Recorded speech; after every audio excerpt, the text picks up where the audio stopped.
To the right, 330. The noes to the left, 275. The ayes have it, and look! I can't believe it. Jan isn't often left speechless. Today, she's lost for words. I'm quite stunned. Jan's husband Mark had Parkinson's. When he got to a point where he could no longer live how he wanted, he chose to die, travelling with Jan to Dignitas in Switzerland. He didn't know and would have been horrified at the fact that I had to suffer a police investigation as a result of going to Switzerland with Mark. And I just hope that that puts an end to the awful, awful things that happen to people who want to be compassionate towards their own loved ones. It's not often MPs vote on matters of life and death, but today they did. Today we have a resounding victory of choice and compassion.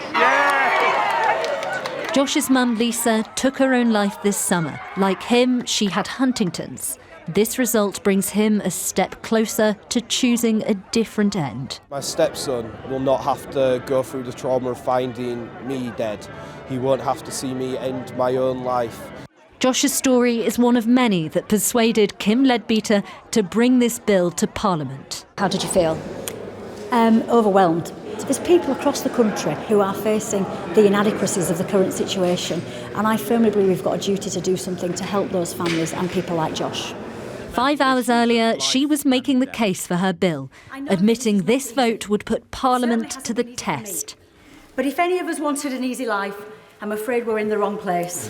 Where she led, others followed. Today I find myself voting in a way that I thought I never would. But some, like York Central's Rachel Maskell, feared Parliament was missing the point. With just 17 days since publication, this bill has consumed us. Instead, our focus should be on getting palliation right. At final count, 330 MPs voted in favour, including former Prime Minister Rishi Sunak, while Stephanie Peacock and Robbie Moore were among the 275 who voted against. Sharing their concerns, Doug Pawley from Wetherby.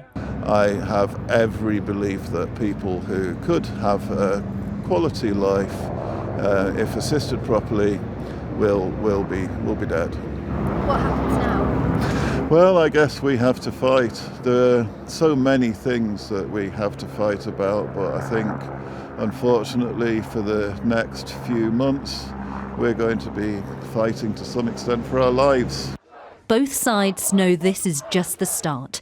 Assistance to leave! And with so much at stake, neither is giving up without a fight. Yes, a really important day. So a crucial question now, really, Charanpreet, is what happens next?